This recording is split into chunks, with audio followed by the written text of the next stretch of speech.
এ কথা বড় নীরবতার কথা, ব্রজের কথা বড় স্নিগ্ধ কথা।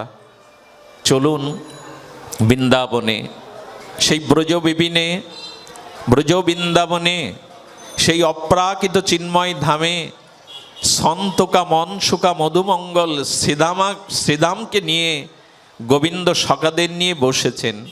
খুব ধ্যান দিন, আমি বেশি সময় নেব না। গোবিন্দ বসার সাথে সাথে দেখছে শ্রীদামা উঠে যাচ্ছে। শ্রীদামা কোথায় যাচ্ছিস? বলল শ্বশুর বাড়ি বউকে আনতে যাচ্ছিস কানাই। বললেন শ্বশুর বাড়ি সেটা কোন গ্রাম? গোবিন্দ জানে না শ্বশুর বাড়ি, বালক তো। সেই বাৎসল্য খেলায় বলছে শ্বশুর বাড়ি মানে কোন গ্রাম? আমাদের যেমন গোকুল একটা গ্রাম, বর্ষণা গ্রাম। বলে এই রে পাগল, শ্বশুর বাড়ি গ্রাম হয় নাকি? শ্বশুর বাড়ি মানে তাহলে আমাকে নিয়ে চল। বলে না না, তোকে নিয়ে যাওয়া যাবে না। বলে আমি শ্বশুর বাড়ি যাব? গোবিন্দ সমস্ত ঐশ্বর্য ভুলে, ভগবানত্ব ভুলে, শক্য রসে, বাৎসল্য বাল ও লীলায় তিনি জানেন না শ্বশুর বাড়ি কাকে বলে।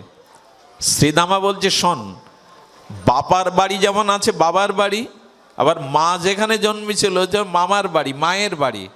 আর বিয়ে করলে যেখানে বিয়ে করি সেটা হলো শ্বশুর বাড়ি। গোবিন্দ তখন বললেন তাহলে আমি বিয়ে করব, কারণ শ্বশুর বাড়ি আমি যাবই। গোবিন্দ বলছেন শ্বশুর বাড়ি আমি যাবই। শ্রীদামা তাড়া লাগিয়ে দিয়েছে, আরে শ্বশুর বাড়ি তুই এটুকু বালক, নান্য বালক, আরে বড় হা, বিয়ে করবি, আর মার কাছে শোন তোর শ্বশুর বাড়ি যাবি কিনা, যা মার কাছে যা। শ্রীদামা চলে গেল। বলে শোন, বউ কি জিনিস এটা কিন্তু এনে আমাকে দেখাবি, আমি বউ কখনো দেখিনি। গোবিন্দ বলছেন বউ কি জিনিস এটা কিন্তু আমাকে দেখাবি, খবরদার, আমাকে না দেখালে কিন্তু তোর বিপদ আছে। শ্রীদামা বলল সে দেখাবো, তোকে ছাড়া কাকে দেখাবো কানাই? তোকেই তো সব দেই, তোকেই তো দেখাই, মনের কথা তো তোকেই বলি। মা পূজা করছে যশোদা, কোলে বসে বলছেন মা শ্বশুর বাড়ি যাব। যশোদা ফুল দেবে নারায়ণের চরণে, না ওর কথা শুনবে? আরে তোর এখন আমি ঘুম থেকে ওঠাই, হাতে করে খাওয়াই, স্নান করাই, পোশাক পরাই, তুই নান্ননল্ল বাল ও গোপাল। আরে বড় হওয়া তারপরে বিয়ে করতে হয়। বলে বড় হওয়া কাকে বলে? বলেন যখন নিজের কাজ নিজে করতে পারবি, আমাকে আর কিছু করা লাগবে না, সেই দিন বড় হবি তুই। বললেন মা কাল থেকে তোমাকে আমার জন্য কিছুই করতে হবে না, সব আমিই করব, আমাকে বিয়ে দাও, আমি শ্বশুর বাড়ি যাব। ভগবানের কি অপ্রাকৃত ব্রজের আনন্দ। যশোদা বললে আরে হবে, আমি তোর বাবাকে বলছি। বলে না, আজই বিয়ে দিতে হবে। যশোদা কি করে চুম্বন দিয়ে বললেন বাবা আসুক। আরে মেয়ে তো দেখতে হয়। আচ্ছা গোপাল তোর পছন্দ কেমন? যেই বলেছে পছন্দ কেমন, চোখ বন্ধ করে রাধারানীকে ধ্যান করছেন। বলে মা আকর্ণ বিস্তৃত যেন কমলাক্ষ নয়ন হয়, চরণের বর্ণনা দিচ্ছেন চোখ বন্ধ করে। বললেন তোর বাবা আসুক, মহারাজ আসুক, আমি তাকে বলবো। তবে মা আমি যাই, শ্রীদামা যদি বউ আনে তো শুধু আমাকে দেখাবে। খুব মার্মিক লীলা, এই লীলাটি বড় মাধুর্যময় লীলা।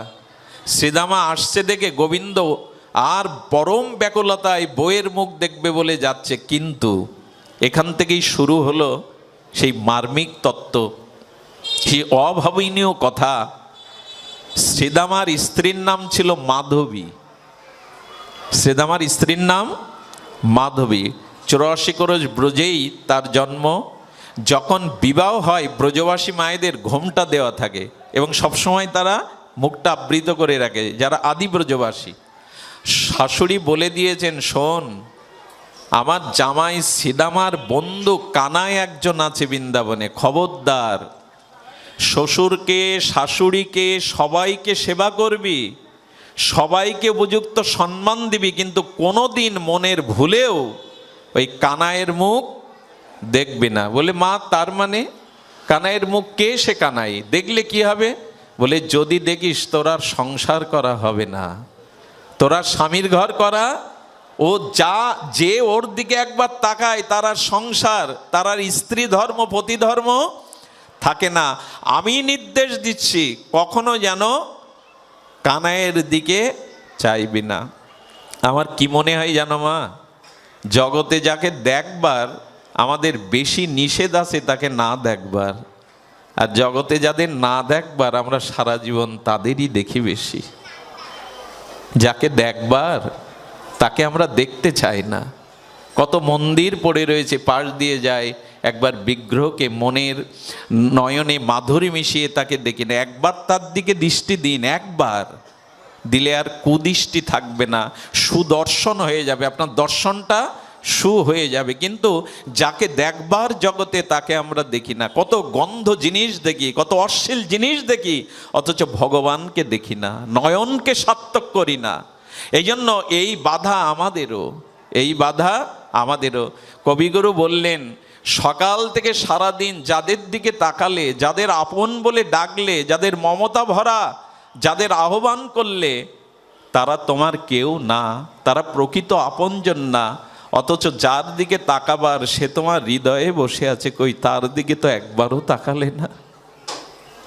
এই জন্য কবিগুরু বলেছিলেন, আমার হিয়ার মাঝে লুকিয়েছিলে, আমি দেখতে তোমায় পাইনি, আমি বাহির পানে চোখ মেলেছি, হৃদয় পানে চাইনি। তার দিকে একবার দেখুন, একবার নয়নটা দিন, নয়নে আর কিছু ধরবে না। যারা ভগবানের চিন্ময় সচ্চিদানন্দ প্রেমময় বিগ্রহ একবার দেখেছে, অন্য রূপ তাদের নয়নে ধরার কথা নয়।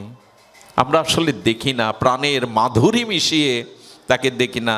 ঘোমটাটা আরো বড় করে বলছেন, শ্রীদামা বলছেন, আমার বন্ধু কানায় আসছে, কৃষ্ণ আসছে, আরে ওকে ওকে দেখলেই জীবন ধন্য হয়। চুপটি করে আরো বেশি ঘুমটা টেনে দিয়েছে, মায়ের আদেশ। কানাই বলছে, শ্রীদামা তুই শ্বশুর বাড়ি নিয়ে আসনি বুঝেছিস, কিন্তু বউ দেখা। আরে কি হলো তোমার? আরে কানাইকে মুখটা দেখাও। বলেন, আমি ওনার মুখ দেখব না। যেই বলেছে মুখ দেখব না, কৃষ্ণের চোখে জল ভরে গেছে। কারণ এই নয়ন ভোলানো মনোহর মূর্তি নিয়ে কেন এসেছেন জানেন? বিগ্রহ রূপে আমাদের ঘরে ঘরে মন্দিরে কেন জানেন? তুমি একবার আমার দিকে যদি তাকাও, তাহলে তোমাকে আমি আমার করে নেব, আমার নয়নের মধ্যে দিয়ে তোমার করে নেব। কৃষ্ণের চোখে জল এসে গেছে, আমাকে দেখবে না?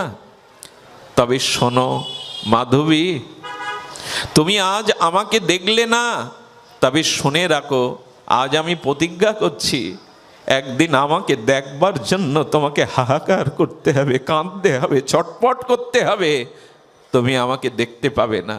বলেই কৃষ্ণ চলে গেল। শ্রীদামার বড় ব্যথা লাগলো, এমন কেন করেছো? বললো, মা নিষেধ করে দিয়েছে কানাইয়ের মুখ না দেখতে। পরের দিন সকাল হলো, প্রথম শ্বশুর বাড়ির প্রথম প্রভাত, উঠে দেখছে সমস্ত বৃন্দাবনবাসীর মুখে একটাই কথা, কৃষ্ণ কি করলো, কৃষ্ণ কার ননি চুরি করলো, কৃষ্ণ কি পীতবরণ পরেছে।